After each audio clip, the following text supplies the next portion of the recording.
அனைவருக்கும் வணக்கம். சற்று முன் வெளியான முக்கிய அறிவிப்பு இடையே வளிமண்டல காற்றழுத்த தாழ்வு பாதை காரணமாக தமிழகத்தில் இன்றும் நாளையும் பல்வேறு மாவட்டங்களில் கனமழை பெய்யக்கூடும் என சென்னை வானிலை மையம் தகவல் தெரிவித்துள்ளது.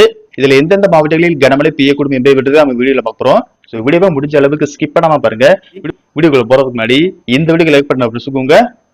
வாங்க வீடியோக்குள்ள போகலாம். தென் கடலோர தமிழகம் மற்றும் அதனை ஒட்டிய பகுதியின் மேல் ஒரு வளிமண்டல சுழற்சி நிலவுகிறது. வட தமிழக கடலோர பகுதியில் கீழ்மட்ட வளிமண்டலத்தில் ஒரு பலவிதமான காற்றழுத்த தாழ்வு பாதை நிலவுகிறது.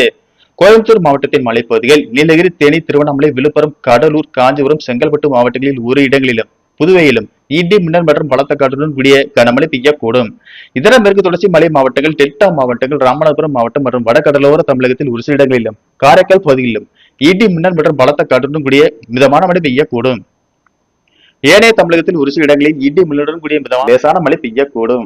நாளை மேற்கு தொடர்ச்சி மலை மாவட்டங்கள், டெல்டா மாவட்டங்கள், திருவண்ணாமலை, விழுப்புரம், கடலூர், காஞ்சிபுரம், செங்கல்பட்டு, சென்னை மற்றும் மதுரை மாவட்டங்களில் ஒரு சில இடங்களிலும், புதுவை மற்றும் காரைக்கால் பகுதியிலும் இடி மின்னல் மற்றும் பலத்த காற்றுடன் கூடிய மிதமான மழை பெய்யக்கூடும்.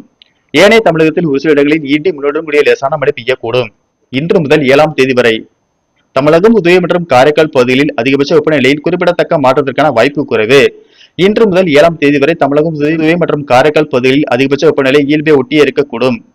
சென்னை மற்றும் புறநகர் பகுதிகளில் இன்று மற்றும் நாளை வானம் ஓரளவு மேகமூட்டத்துடன் காணப்படும் என்றும், மாலை அல்லது இரவு நேரங்களில் ஒரு சில பகுதிகளில் இடி மின்னலுடன் கூடிய மிதமான மழை பெய்ய வாய்ப்புள்ளது.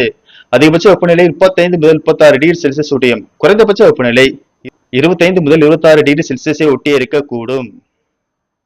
நன்றி.